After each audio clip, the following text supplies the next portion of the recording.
Sports psychology is important because it's basically life psychology. Sports psychology to me is about being a confident human being, and that's the most important part of life.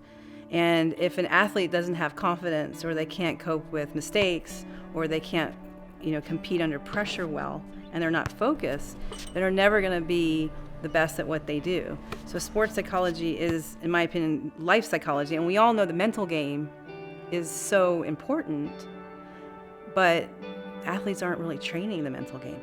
They'll go to a strength and conditioning coach, they'll go to a nutritionist, and you can't expect something to get better unless you train it.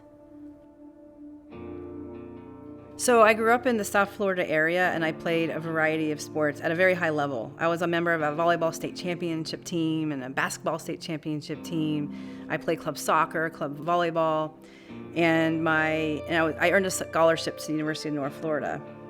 But I always felt like I could have performed at a higher level. I felt like I didn't know what confidence was or trust, and I knew that something was holding me back. So basically, when I was about 21 years old, I had a realization that changed my life forever.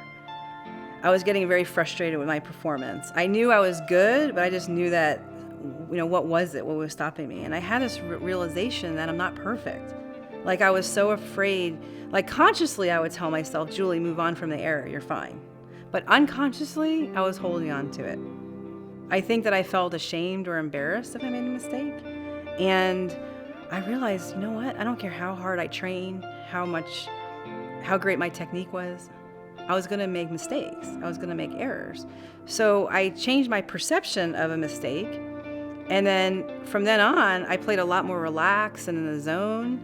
And I knew that I had that missing link, was that fear, that I needed to be okay with failure.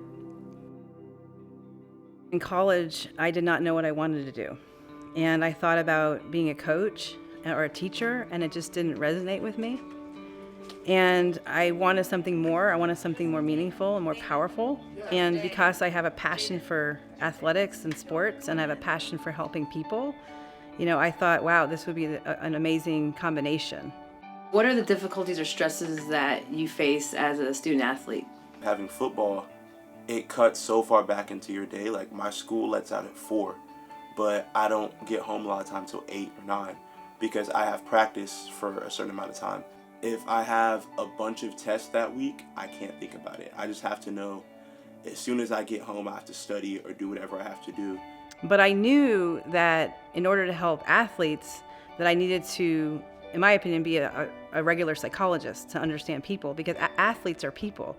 They go through all the depression, anxiety, and so I really needed to understand how to help all people in order to just help athletes. So I think that's why I'm a clinical psychologist, and that's why I think it's pretty great that I'm able to work with the entire athlete, not just performance enhancement, but also dealing with like injuries, dealing with the relationship between players and coaches, and communication, career transition, career identity, and the whole gamut. So that's the difference between just going to a sports psychology person or someone with a clinical degree.